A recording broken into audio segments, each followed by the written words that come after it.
8 Guild Wars capítulo 22, Intimidado até a morte. Autor, Kotaru. Esse capítulo veio de novelfull.com. Por favor, confira o site e link na descrição.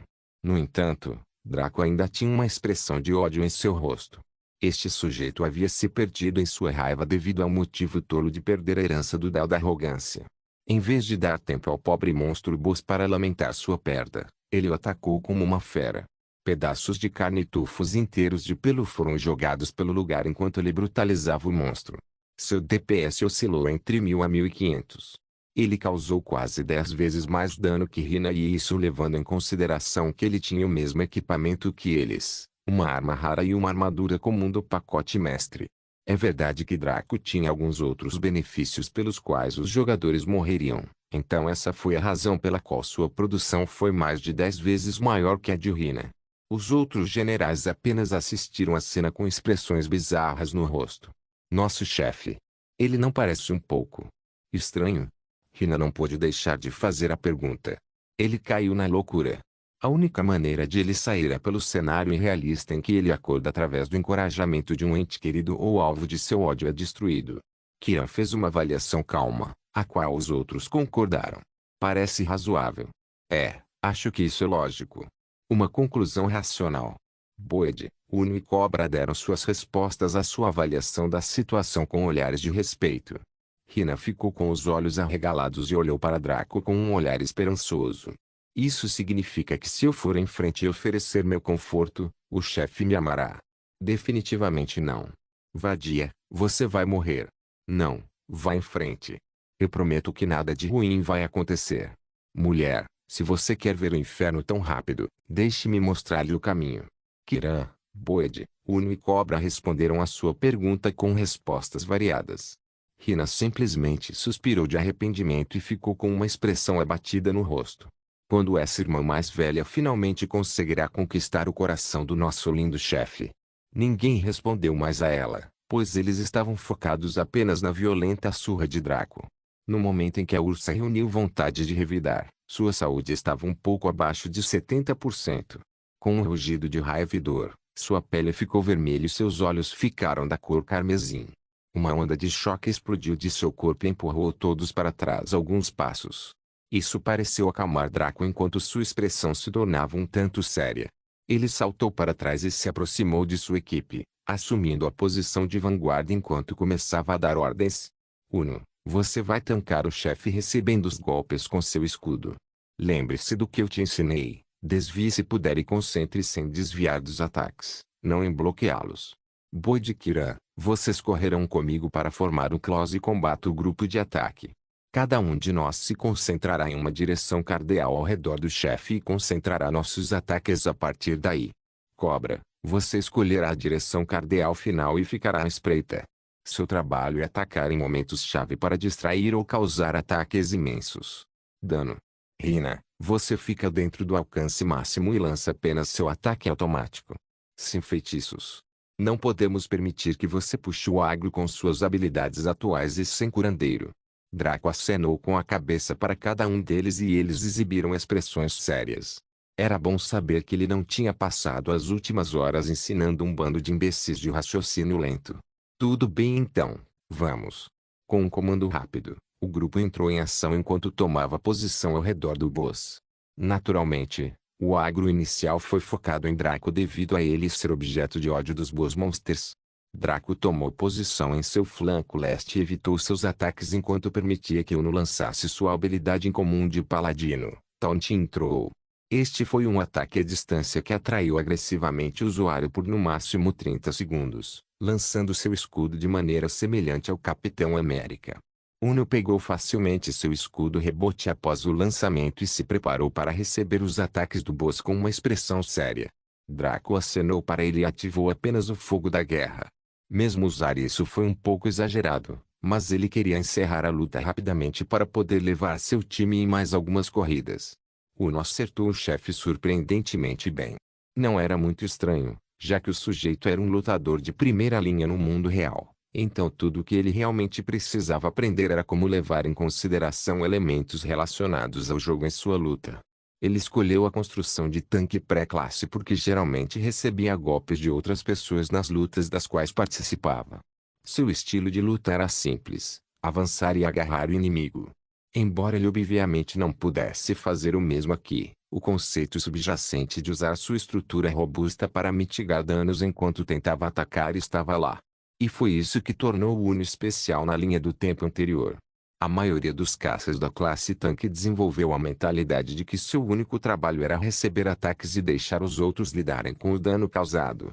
Uno traçou o limite e abriu um novo campo de jogo ao tancar, ao mesmo tempo em que se concentrava em causar dano com efeitos de status, principalmente atordoamentos graças ao martelo. Kiran era como o vento. Suas palmas se moviam tão rápido que os outros pensaram que ele era tão rápido quanto Draco. Naturalmente, aos olhos de Draco, todos eles se moviam tão lentamente quanto caracóis se ele não se concentrasse em limitar sua percepção ao nível normal.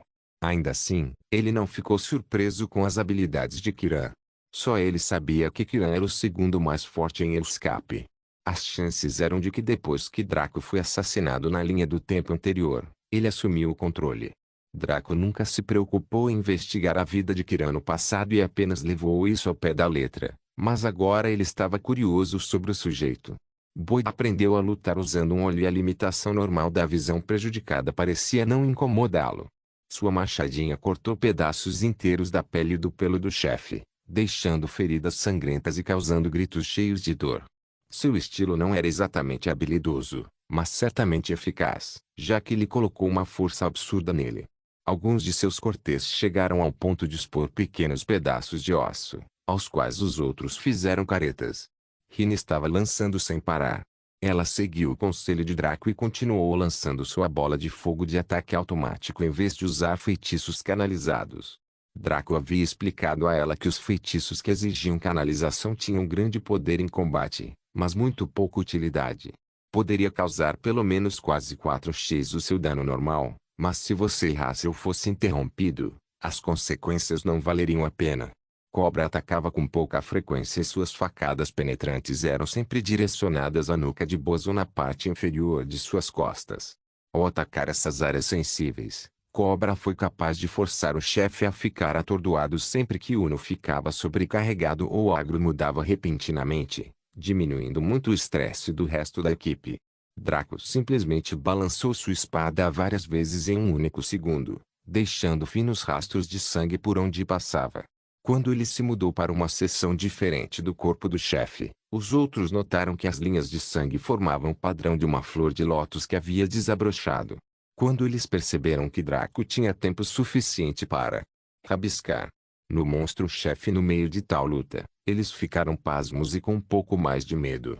Com o Boyd causando cerca de 55 de dano por golpe, Rina causando 95. Cobra infligindo 80 e Kiran causando 50 de dano por ataque. Não demorou muito para derrubar o monstro boss.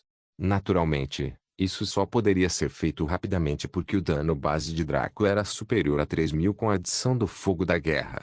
Os outros não conseguiam nem se sentir bem em subir de nível 2 vezes depois de derrotar o chefe, com o líder da guilda sendo um monstro por si só.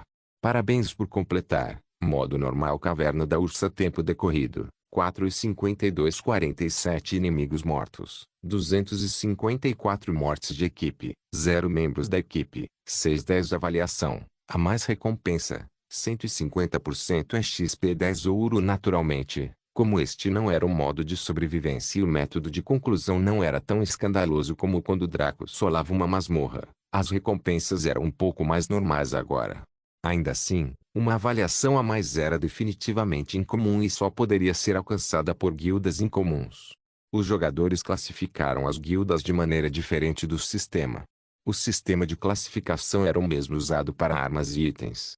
Nível lixo, comum, incomum, raro, épico, lendário e divino. Escape foi uma das 5 guildas do nível divino. Darkrow era outra e os outros 3 estavam localizados em diferentes seções do mapa. Draco nunca se preocupou em invadir o território deles e eles se mantiveram longe do dele. O chefe também deixou cair alguns itens na forma de armas e peças de armadura incomuns e uma receita de poção. A receita era a poção básica de saúde, uma receita padrão que qualquer jogador poderia adquirir. Ainda assim, Draco não se importou, pois poderia deixar outro jogador de sua guilda aprender para produzir em sua loja. Essa pessoa ajudaria a aliviar a pressão sobre ele e ele teria mais tempo para várias coisas. Uma coisa sobre Boundless que fez Draco se sentir ofendido em nome dos outros jogadores foi que não havia limitações estúpidas na criação. Isso significava que não era necessário aprender uma receita ou design para criar um item. Isso permitiu que arquitetos, chefes e uma infinidade de outros profissionais criativos do mundo real pudessem encontrar um lugar neste mundo sem ter que balançar sempre uma lâmina. Afinal, se cada um dos 7 bilhões de humanos na Terra entrasse no Boundless e se concentrasse na batalha, a competição seria acirrada demais para a maioria. Naturalmente, algumas coisas foram limitadas para manter o ambiente do mundo. Aqueles que focavam em tecnologia não conseguiam criar nenhum item técnico. Um cara tentou fazer um transistor, mas acabou sendo caçado pela base de jogadores depois que a IA lançou uma missão lucrativa. A IA puniu a parte infratora e enviou uma mensagem aos demais, matando 2 coelhos com uma cajadada só. Deus sabia porque uma existência tão inteligente ainda funcionaria para os humanos. Isso significa que Draco, que havia feito muitos trabalhos manuais em sua vida passada, era imparável, já que suas memórias da linha do tempo anterior agora eram facilmente lembradas. Afinal, esse sujeito criou a melhor arma feita por jogadores na história do Boundless, sua espada de mana semi-lendária. Ele já havia feito poções básicas de saúde e mana para suas lojas na área da guerra de atrito. Como tal projeto era inútil para ele. Infelizmente, como o jogo precisa manter certa competição em cada setor da vida, os designs não poderiam ser compartilhados sem seguir o processo adequado. Então Draco não conseguiu anotar a receita da poção básica de saúde e entregá-la a Kiran. A IA imediatamente omitiria uma missão contra ele e ele seria fodido. Embora pudesse destruir quase qualquer jogador no jogo, ele não queria irritar a IA e fazer com que ela mobilizasse os NPCs. Anúncio regional do reino de Sturgeven. A guilda Umbra esvaziou a caverna da Ursa e saiu primeiro da masmorra. A reputação aumentou em 2000. Este foi limitado a um anúncio em todo o reino porque era uma masmorra diária. Havia dungeons continentais e dungeons mundiais, mas o nível de dificuldade deles não podia ser comparado com dungeons de área. Mesmo com a habilidade e os benefícios de Draco, ele não tinha planos de enfrentar esse tipo de masmorra tão cedo. Uma coisa sobre estar no topo é que sempre se sabia quando atacar ou recuar e orgulho raramente ditava as ações de alguém. A menos que você fosse um tolo, é claro. Tudo bem, vamos sair e enfrentar o próximo. Ao sair, o grupo não perdeu tempo em ir para outra masmorra local na área geral da cidade de Stagnante Moss.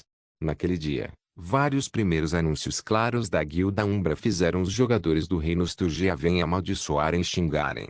Alguns apresentaram reclamações e outros tentaram silenciar as notificações, o que foi uma perda de tempo. No entanto, essas ações levaram várias partes interessadas a concluir que a primeira guilda, Umbra, estava baseada no reino de Sturgeven ou, pelo menos, o líder da guilda era.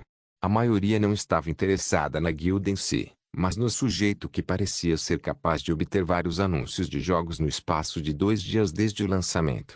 Claro, era o início do jogo, então poucos tiveram tempo de deixar sua base de operações pré-selecionada apenas para caçar um sujeito esquivo, mas a maioria dos caçadores de emoções e jogadores independentes começaram a fazer uma peregrinação a Sturgeven para ver o que isso significava. Camarada tinha tudo a ver. Claro, outros caminharam com a intenção de catapultar para a fama, desafiando e derrubando-o. O próprio sujeito estava atualmente se divertindo atormentando um guerreiro esqueleto morto-vivo, fazendo trocadilhos com ossos, bem como comparações duras com outros tipos de mortos-vivos. O pobre monstro passou do estágio de raiva para o estágio de depressão e estava enrolado em uma bola enquanto tremia de tristeza e baixa autoestima. Você pode imaginar? Um mísero esqueleto como você, que tem apenas 206 ossos, quer mover o coração daquele Bansei para as profundezas da masmorra. Continue sonhando. As palavras duras de Draco fizeram com que ele apertasse a cabeça de dor. É claro que ela só gosta de mortos-vivos de verdade com aquele osso extra no corpo. Aquele que você nunca terá, Ictaris.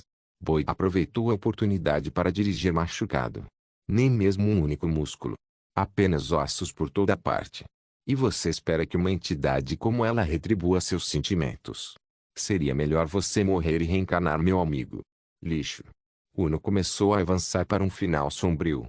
E mesmo sendo um esqueleto, sua densidade óssea está abaixo da média. Você acha que um monstro genérico e imundo como você pode se destacar na multidão? Cobra zombou dos mortos-vivos ofendidos. Resíduos. Detritos comuns. O olhar apático e as palavras sem tom de Kiran causaram mais danos do que um longo discurso depreciativo jamais poderia. Era como se o sujeito estivesse olhando para um pedaço de areia. E até aquela areia era uma sujeira de baixa qualidade. De repente, o esqueleto ouviu passos estridentes e uma mulher com um vestido vermelho justo e sexy se ajoelhou ao lado dele.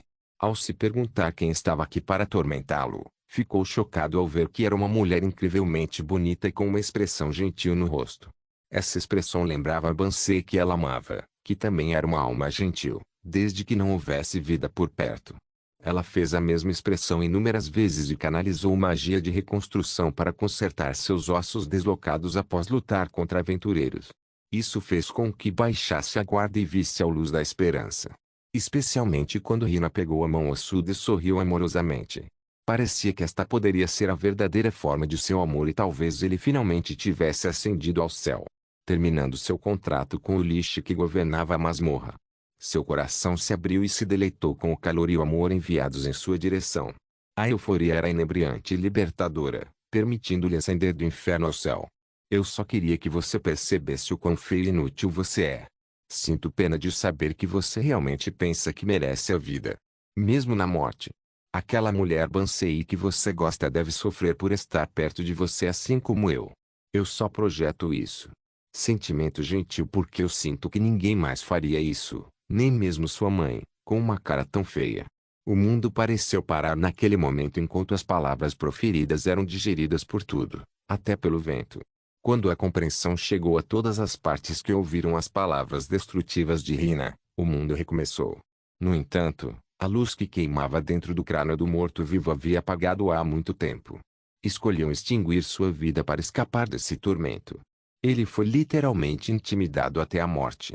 Guild Wars capítulo 23, elaboração. Depois de limpar mais algumas masmorras, os níveis de Rina e companhia aumentaram consideravelmente. Não foi fácil apenas pular de nível, já que Eia sempre equilibrou os ganhos de experiência em todos os aspectos. Afinal, isso concedeu a Draco uma tonelada de experiência e lhe deu uma maneira de se livrar dela mais tarde. Agora, os companheiros sentaram-se confortavelmente no nível 7 cada. Fazer com que subissem mais alto exigiria um jogo solo e um maior investimento de tempo. Draco optou por fazer com que eles realizassem o primeiro. O próprio Draco estava confortável em 67% do nível 13 no momento. Naturalmente, derrotar todos esses chefes lhe proporcionou alguns ganhos. Infelizmente, correr masmorras com outros membros do grupo significava que a experiência seria dividida, então Draco não poderia ganhar uma quantidade abominável de experiência tão facilmente. Tudo bem. Vocês parecem ter uma boa ideia de como mijar corretamente. Por enquanto, tenho outras coisas para fazer, então vocês podem ir em frente e sumir. Apesar das palavras rudes de Draco, os 5 nem reagiram. Durante essas últimas horas jogando junto com esse líder, todos ficaram impressionados com sua destreza e sem palavras por sua boca afiada. Cada um deles partiu em busca de seu próprio pedaço de fama e fortuna. Draco sentiu uma estranha sensação de satisfação ao olhar para suas costas recuando. Em sua vida passada, seu relacionamento com eles foi, na melhor das hipóteses, tenso. Eles eram simplesmente vassalos e ele era seu mestre, só isso. Aqui, eles intimidavam os outros juntos, brincavam uns com os outros e geralmente se divertiam enquanto se aventuravam. Antes, cada um deles empalidecia só de pensar em mencionar seu nome completo de maneira casual. Suspirar. A reencarnação pode ser uma bênção ou uma maldição. Para alguns, a ideia de refazer tudo parecia longa e indesejável. A maioria preferiria apenas refazer pequenos eventos e deixar os outros como estão. Mas alguns, que cometeram erros em todos os momentos até que tudo se tornou um grande erro em retrospectiva, eram como Draco, que estava grato por ser capaz de fazer isso do zero. Chega de brincar e atrasar. Eu deveria terminar isso. Draco se virou em uma determinada direção e piscou mais perto de seu destino. Era hora de acabar com esse conflito de pequena escala que estava acontecendo na guerra de atrito e colher sua grande recompensa. Mas uma vez assumindo a forma de Drake, Draco entrou no posto avançado da guilda com um pequeno sorriso brincando em seus lábios. Desta vez, seu objetivo era verificar sua loja e ganhar muito com a aniquilação das aldeias indígenas administradas por Zaini. Draco notou que havia um patrocínio saudável em sua loja, com mais de 70% dos residentes do posto avançado navegando pelos produtos. Quando as pessoas o viram entrar, a maioria o cumprimentou com um sorriso e um pouco de entusiasmo antes de se envolverem na leitura. Draco riu disso. Como suas habilidades de ferraria, alquimia e encantamento eram muito baixas, ele não conseguia criar certos equipamentos e itens específicos. Por que isso aconteceu? Afinal, Pointless não limitava ninguém a fazer nada em qualquer nível. Que piada! Certos equipamentos e itens mais raros exigiam materiais e ambientes específicos para serem criados. Deveríamos esperar que Draco forjasse a verdadeira Excalibur com minério de ferro. Esta foi uma das principais limitações do Tradeskills. Se você soubesse como, poderia criar uma espada quebrada que desafiasse toda a lógica. No entanto, você teria que encontrar os materiais, bem como a combinação que permitiria a existência da referida espada. Saz está por perto? Draco perguntou a um comprador aleatório com uma postura amigável. Ela foi até a área de armazenamento para buscar certos pedidos há algum tempo. Draco reconheceu e se aproximou de onde Saz estaria. Lá, ele viu a menina delicada e doce lutando para carregar alguns equipamentos pesados até o balcão. Imediatamente, Draco foi tomado por uma estranha sensação de calor. Era semelhante a como alguém olharia para seu filho ou animal de estimação fazendo algo tão bobo e ao mesmo tempo parecendo tão fofo. Olá, Sasa. Vejo que você está trabalhando duro. Deixe-me ajudá-la com isso. Draco ofereceu enquanto tirava à força a carga pesada de suas mãos sem sequer fazer barulho. Sasa, que estava sobrecarregada com o que parecia ser 1 trilhão de toneladas de peso, de repente sentiu-se leve e livre. Juntamente com o fato de que seu príncipe encantado apareceu de repente para salvá-la dessa tarefa dolorosa, ela se sentiu tão exultante que seu rosto ficou vermelho. Por causa de quão imaculada e branca como a neve era sua pele, tal reação era óbvia e acrescentava a ela um certo fascínio que era diferente do design, mas igualmente atraente.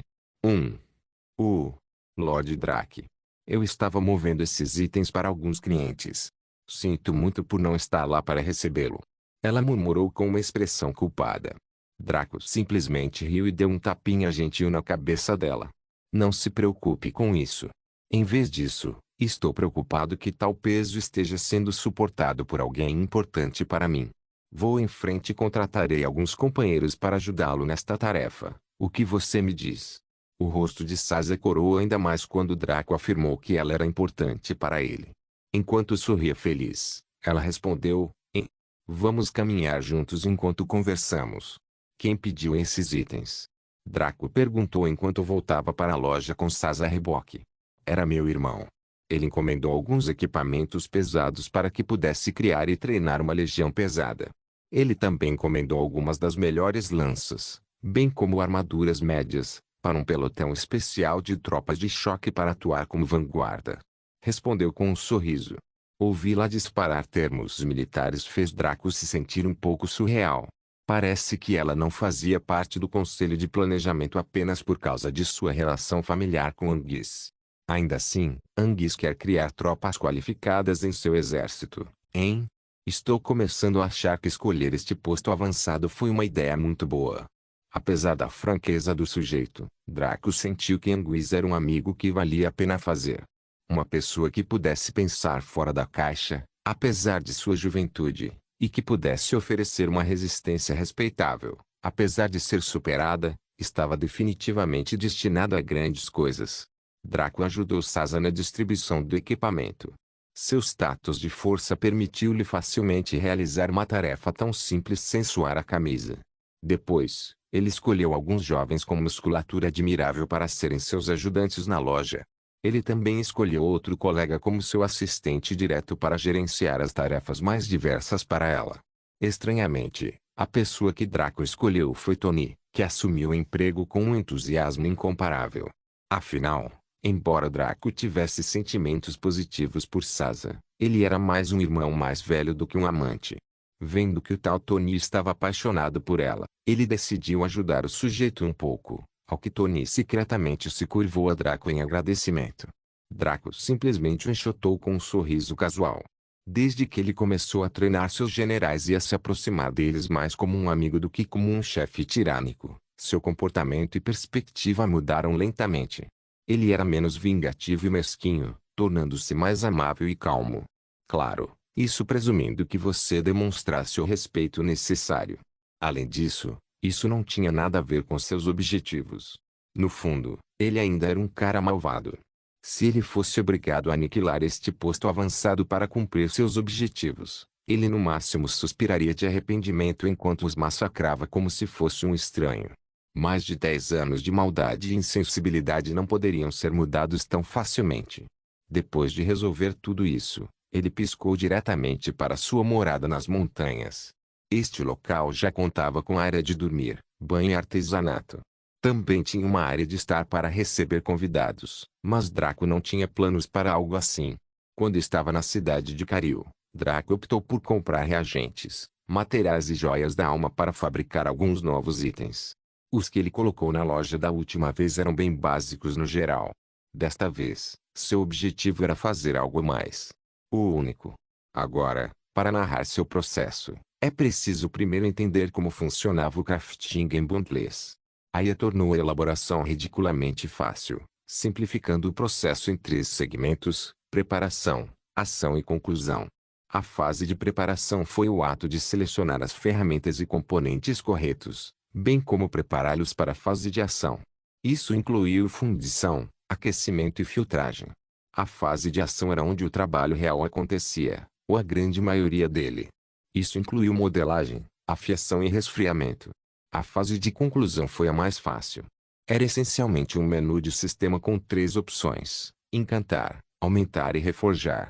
Encantamento era o processo em que o uso cuidadoso de conhecimento mágico especial alimentado com energia da alma concedia a um item um impulso que não alterava totalmente sua composição física. Este foi um crescimento artificial, através de meios externos. Aumentar era essencialmente dobrar, mas no final do processo de forja. Em outras palavras, pode-se adicionar certos componentes para aumentar as estatísticas organicamente, mas isso mudou a composição física do item. Poderíamos adicionar uma camada de aço sobre uma espada de bronze para torná-la mais dura, mas isso acabaria tornando-a mais pesada como consequência. A reforja era autoexplicativa. Ao custo de componentes extras, era possível quebrar o que foi feito e tentar tudo de novo para obter um resultado melhor. Esta foi a razão exata pela qual, apesar de começarem apenas a fazer itens de baixa qualidade, a maioria dos artesãos não tinham nenhum para mostrar. Quem se atrevia a tentar vender um item de lixo? Ninguém que tivesse respeito próprio faria. Draco começou tirando um pouco de minério de orixá-ok.1 de seu inventário e colocando no forno de fundição.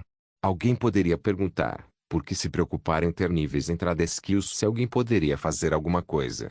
Não havia zona de demarcação para habilidade, então qual era o sentido? A resposta era vital. Embora o conhecimento não se limitasse aos níveis, a aplicação sim. Mesmo que Draco soubesse fundir minério como o próprio Hefesto, ele só poderia seguir as regras do ilimitado. E as regras eram simples. Quanto maior o seu nível de habilidade comercial, mais fácil será o processo de elaboração.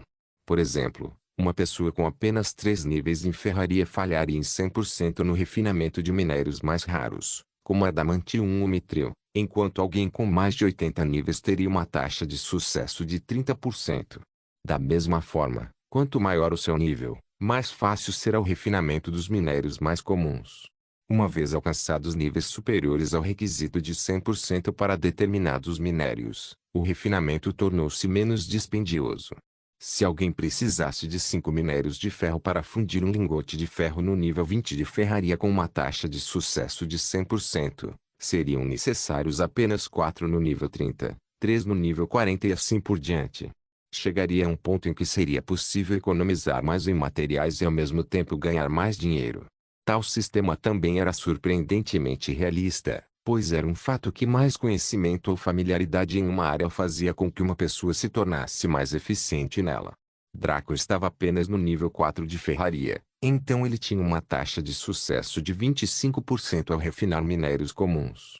No entanto, Orichalque.1 era um minério raro que tinha uma taxa de refinamento muito mais rigorosa. Sua taxa atual era de apenas 1%. Isso não incluía os benefícios do fogo da guerra. Atualmente, ele teve um aumento permanente em sua taxa de sucesso de forjamento em 20% devido à passiva concedida pelo fogo da guerra, eficiência de forjamento.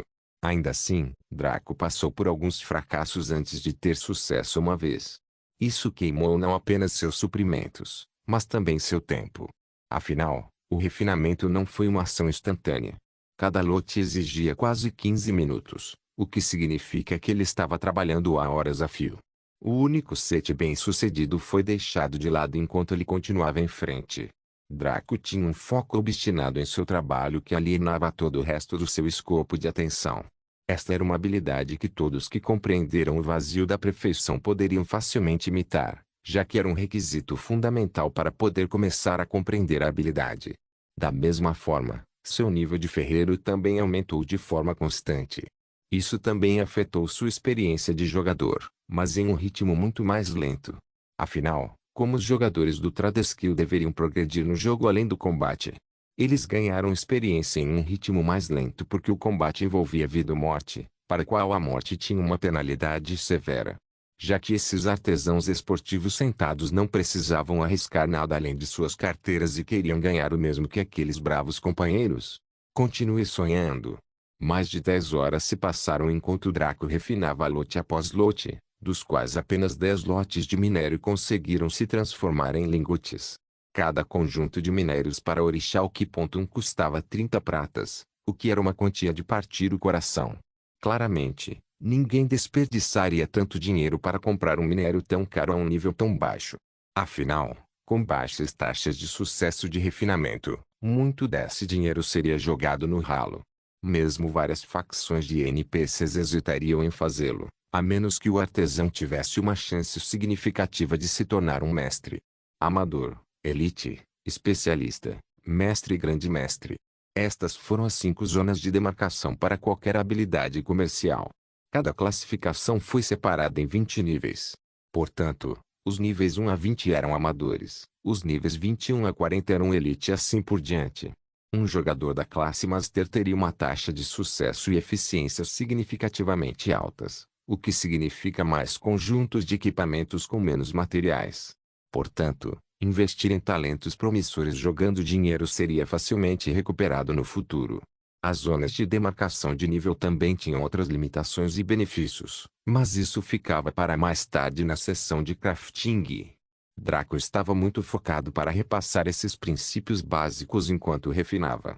Claro, a lei do maior para menor nos jogos de RPG se aplica aqui. Essencialmente, fazer algo que estivesse acima do seu nível concederia mais benefícios em termos de experiência, loot na maioria dos jogos e o mesmo em Boundless, especialmente olhando como Draco conseguiu seu título de Battle Maniac. Foi por isso que Draco escolheu usar quase todo o ouro que Anguis lhe pagou para comprar materiais raros para ferraria, alquimia e encantamento.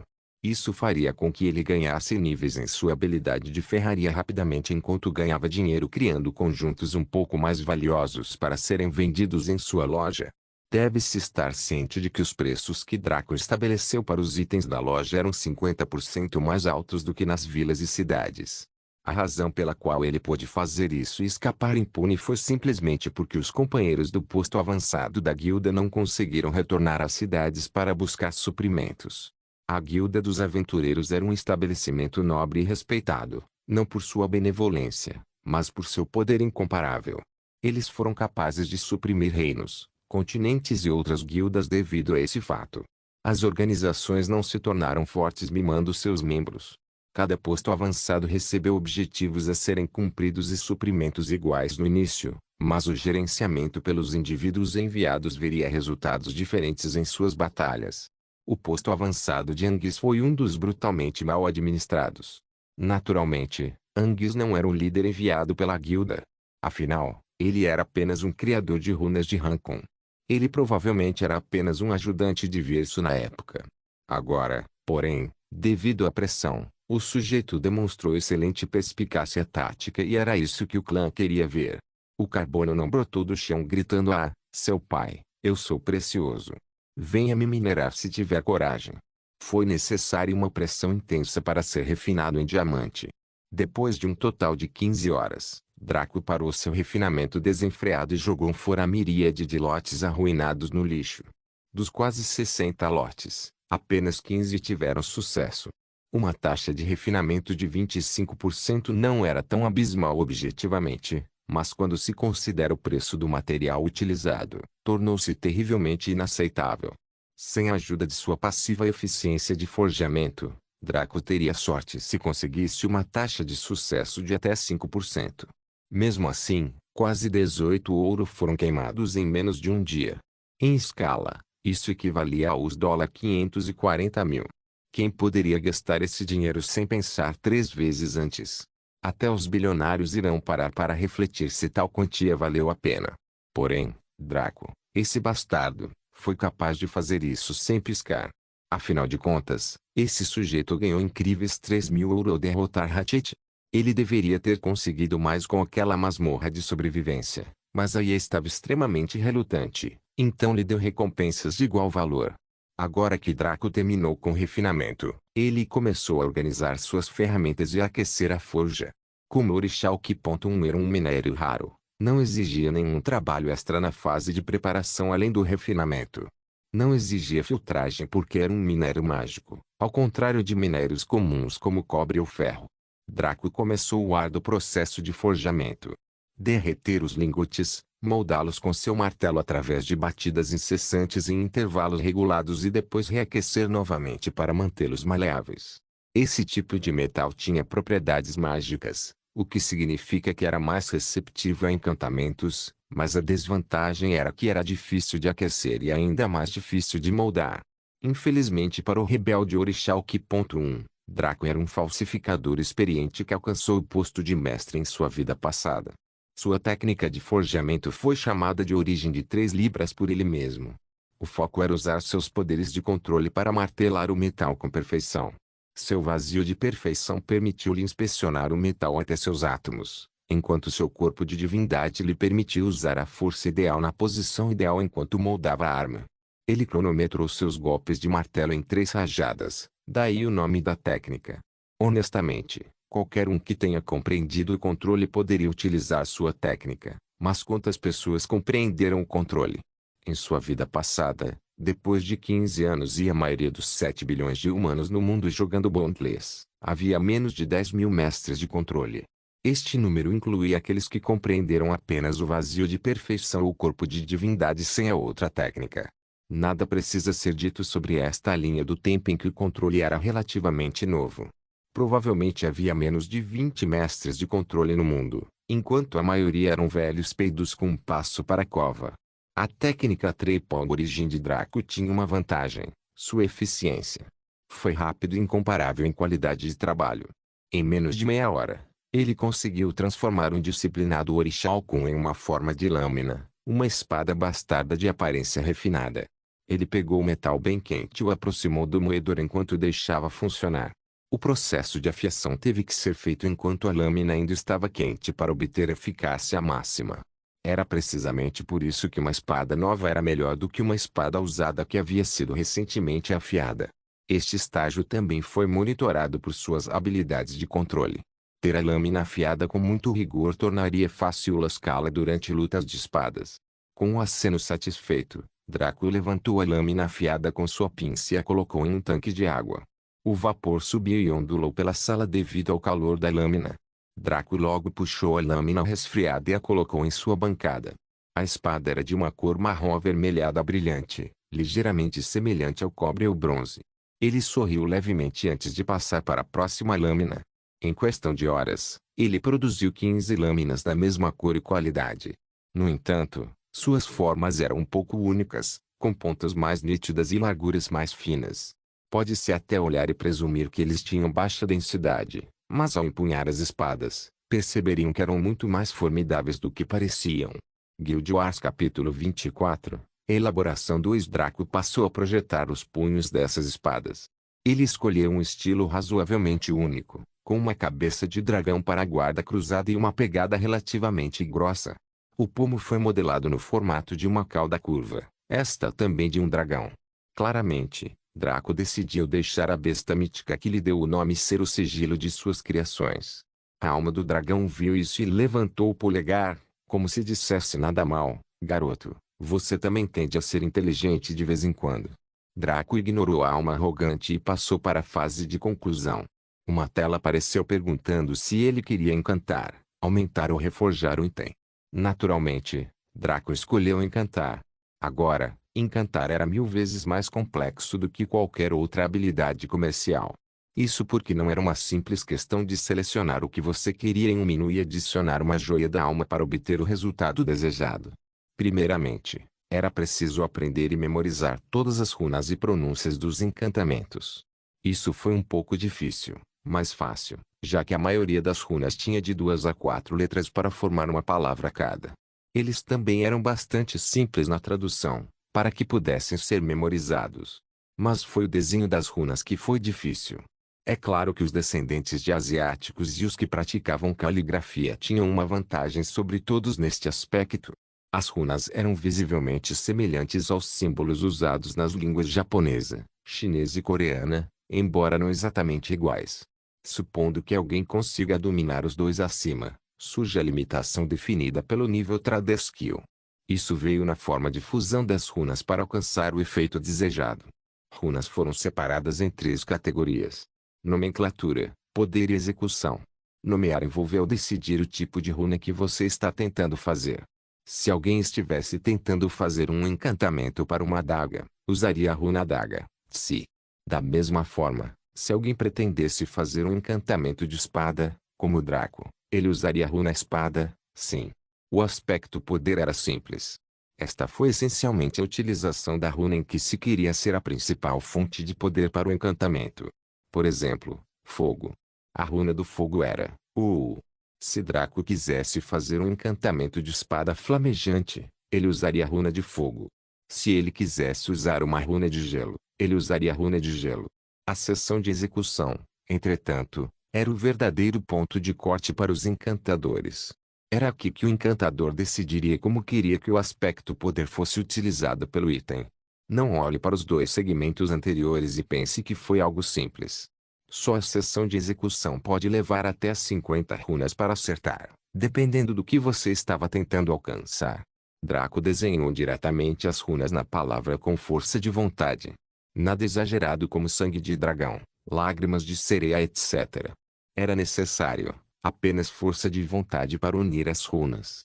Ainda assim, conseguir tal efeito era difícil para a maioria, porque era necessário conhecer cada contorno da runa para que ela se formasse. Apenas dar uma olhada superficial e memorizar o esboço geral não foi suficiente. Pecado, Purru carreira. Espada, fogo, foco no ataque. Não foi um simples encantamento de fogo que Draco usou. A maioria dos encantamentos de fogo buscava fazer com que o fogo cobrisse a espada como um todo ou focasse em um único ponto para simplificar. O que Draco faria seria que o encantamento apoiasse a greve como um todo. Por mais que o usuário decidisse empunhar a arma, o encantamento estaria ali para dar seu apoio. Isso normalmente era chamado de runa dinâmica e era muito difícil de fazer. Não foi como se Draco fosse o primeiro a tentar isso, mas o problema com runas dinâmicas era que elas exigiam muito mais mana e energia da alma do que encantamentos estáticos. Se um encantamento estático típico precisasse de uma pedra da alma de baixo grau, um encantamento dinâmico típico precisaria de uma ou 2 pedras da alma de grau médio, ou não seria ativado. Draco decidiu por esse encantamento e usou 5 pedras da alma de grau médio para ativá-lo. Quanto mais pedras da alma forem usadas, maior será a chance de ativação. Se a quantidade de energia da alma estivesse além do necessário, o excesso seria usado para aumentar a potência do encantamento. Com um sorriso, o sujeito observou os olhos da cabeça do dragão na guarda cruzada se iluminarem e o som do rugido de um dragão se espalhar por uma grande área ao redor da caverna, assustando todos os seres vivos nas proximidades. Antes que Draco pudesse fazer qualquer outra coisa, uma tela apareceu diante dele. Parabéns pela criação da nova arma, sem nome. Espada, raro. Recompensas, 145% ESP. Título especial, Pioneiro 200 Ouro 200 Reputação com a Tradiskill Association sem nome. Espada de uma mão. Classificação, raro. Velocidade de ataque, 6 dano, 45 a 80 efeito. Maestria de fogo mais 10. Aumento de dano mais 13%. Draco não ficou surpreso com isso. Além de poderes militares universais, como o Armagnac Pavilion, havia organizações com posição semelhante que não se concentravam no combate, como a Tradiskill Association. Esta foi uma reunião de artesãos de elite que se concentraram em alcançar o auge do design e da criação. A maior parte do escalão superior da Associação Tradiskill eram fanáticos que passavam a maior parte do tempo trabalhando. Eram apenas os membros inferiores que realizavam escassos trabalhos de construção para ganhar pontos de contribuição dentro da organização, como aqueles que foram contratados por Draco para construir sua residência na cidade de Cariu. Normalmente, a reputação com esta organização seria um bem precioso para a maioria dos jogadores do Tradiskill, já que o valor comparativo da reputação com os pontos de contribuição era como platina com bronze. O que Draco fez foi um tipo único de arma com um design físico relativamente único, bem como um encantamento engenhoso. Criar algo que ainda não foi produzido naturalmente surpreenderia o mundo e ganharia o favor daqueles artesãos fanáticos. Uma recompensa especial por criar um design único era poder vender a receita para compradores maiores e NPCs. Se Draco pegasse o design básico da poção de mana que recebeu, ele só poderia vendê-lo para outros jogadores e por um preço bem baixo. Também só poderia ser vendido fisicamente e não em uma loja. No entanto, Draco poderia literalmente produzir em massa a receita dessa espada e vendê-la em leilões, para NPCs ou em lojas que ele possuía ou não. Primeiramente, ele teria que nomear a arma. Visto que houve um rugido do dragão audível devido ao design e encantamento únicos, vou chamá-la de Dragorugio. Com isso em mente, Draco decidiu acrescentar o nome à arma. Ele também usou seu próprio nome, Draco, como nome do criador do desenho. Logo depois que ele fez isso, anúncio regional do reino de Sturgiaven, jogador Draco criou o design exclusivo de forjamento de espada, Dragorugio. Os jogadores agora podem comprar o design do jogador Draco e obter uma taxa de sucesso extra de 10% ao forjar o equipamento. Anúncio internacional do continente Cariu. O jogador Draco criou o design exclusivo de forjamento de espada, Dragorugio. Os jogadores agora podem comprar o design do jogador Draco e obter uma taxa de sucesso extra de 10% ao forjar o equipamento. Anúncio ilimitado para todo o sistema. O jogador Draco criou o design exclusivo de forjamento de espada, Dragorugio. Os jogadores agora podem comprar o design do jogador Draco e obter uma taxa de sucesso extra de 10% ao forjar o equipamento. Neste ponto, os jogadores de todo o mundo que optaram por se concentrar no caminho das Tradiskills ficaram totalmente pasmos. Há muito tempo eles zombavam daqueles que escolhiam se concentrar no combate e na exploração, ridicularizando-os por permitirem que um desconhecido aleatório alcançasse toda a glória. E antes que 24 horas pudessem passar, ele deu-lhes um tapa retumbante na cara. Jogadores orientados para o combate podem achar que tal coisa foi um pouco incrível, já que foi anunciado para o mundo inteiro, mas aqueles que tentaram aumentar suas habilidades de criação nas últimas horas sentiram suas mentes implodindo. Mesmo com seu conhecimento e experiências superficiais, eles estavam cientes de quão difícil era conseguir o que Draco fez. Esqueça a criação de um design único. A maioria nem sequer tinha acesso a um design básico de forjamento de espadas. Naturalmente, os jogadores presumiram que, para criar, eles precisavam primeiro de receitas. Apesar de quão loucos e aventureiros a maioria dos jogadores eram, esse fato só seria percebido depois de alguns meses de jogo, ou pelo menos foi o que aconteceu na vida passada de Draco. A maioria estava aumentando seus níveis de maneira dispendiosa, refinando, refinando e refinando. Eles haviam esgotado seus brindes há muito tempo e vendido o pouco sucesso que tiveram para comprar mais matéria-prima. Um único minério de cobre era vendido por um bronze, então comprar um lote custava 5 bronzes. Comprar 12 conjuntos significava pagar um prata. Além daqueles que tiveram a sorte de vender para Draco, a maioria recebeu uma ninharia por vender suas coisas comuns, presumindo que compraram pacotes avançados ou master. Vender um único lingote de cobre para um comerciante NPC rendeu apenas um prata. Para a maioria dos jogadores, parecia que eles estavam obtendo lucros assumindo que até 3 de cada lote de 12 foram refinados e vendidos com sucesso. No entanto, Draco teve pena deles por terem sido enganados pelos comerciantes NPC. O preço de venda de um lote de minério é idealmente de 5 bronzes, mas a maioria o vendeu por 10 ou 15 bronzes, dando a desculpa de que o minério estava em alta demanda. Isso era verdade, já que cada jogador que escolhesse a metalurgia tentaria aumentar loucamente seu nível através do refinamento, mas o aumento de preço foi superado por mais do que a demanda poderia exigir. O preço de venda de um único lingote de cobre deveria ser quase 3 pratas, mas os comerciantes NPCs só o compraram por 1 prata. Afinal, quem pediu a esses aventureiros imortais que fossem ignorantes? HMPH. Embora fosse um fato indiscutível que os jogadores estavam lucrando, os comerciantes NPC estavam ganhando ainda mais do que eles. Vender esses minérios para outros artesãos NPCs é a forma como eles lucrariam com essa transação, já que esses caras estavam cientes do preço total. Draco finalizou completando os encantamentos das outras espadas Dragorugio. Assim que essas espadas foram concluídas, ele passou a criar espadas comuns de ferro e aço, lança, adaga e espadas grandes. Draco também fabricou alguns arcos e bestas com um tipo de madeira incomum. Ele encantou diretamente estes com encantamentos comuns de baixo grau para aumento de rapidez e precisão. Depois de fazer isso, Draco puxou mais orixá o que. 1. Se alguém tivesse visto suas ações até agora, ficaria surpreso e impressionado, mas um pouco arrependido de seu desperdício anterior. Mas ao vê-lo retirar outro lote de orixá com 1.1 com a intenção de refinar novamente, eles abandonariam tudo diretamente e brigariam com ele em uma luta de vida ou morte.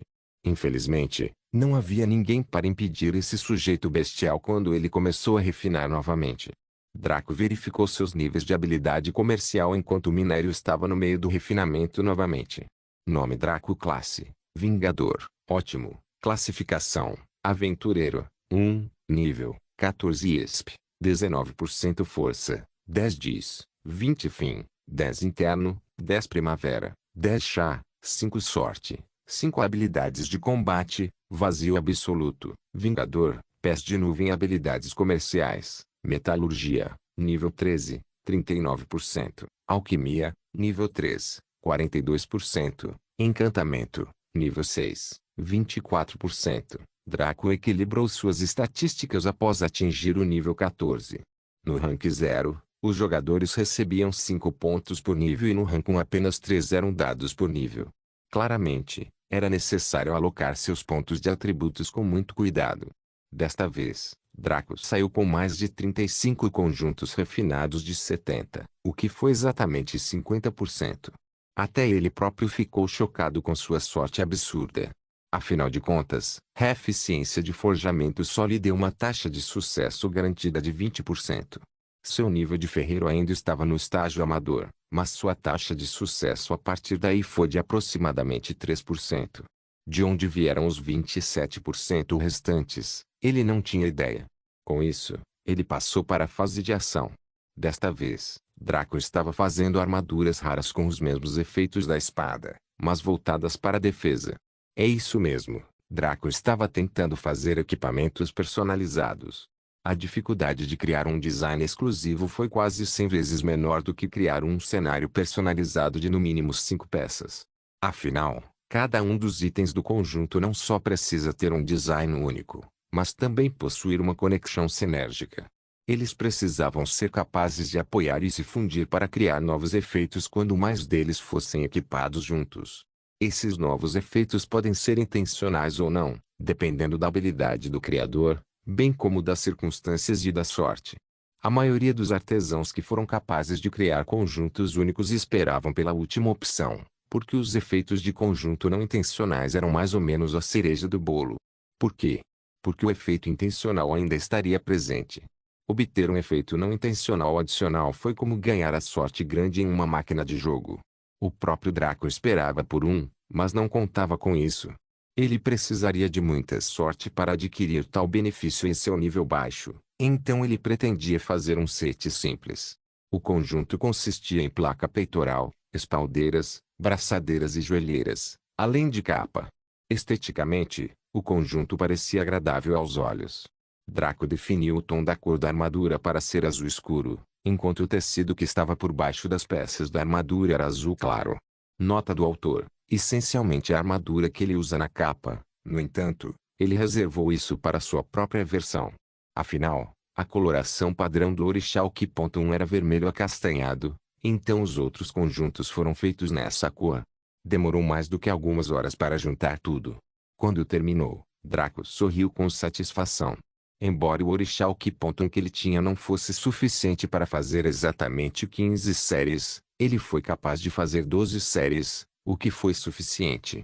Assim como ele queria verificar as estatísticas e efeitos dos itens, a alma do dragão em seu corpo emergiu e rugiu para o céu, causando uma sensação meteorológica. Seus olhos brilhantes lançaram um raio dourado sobre o conjunto azul que Draco fez para si mesmo. Uma quantidade visivelmente menor do feixe foi dividida nos outros conjuntos. Draco ouviu um rugido de resposta vindo do equipamento que abalou toda a sua residência e o deixou inconsciente. Não se esqueça de deixar o link de se inscrever no canal. Caso queira contribuir de alguma forma com o canal, entre em contato comigo pelo Instagram do canal. O link do Instagram do canal estará na descrição do vídeo. Por favor, certifique-se de verificar meus outros vídeos. Tenho certeza que você vai gostar deles. Solem irmãs, Solem irmãos.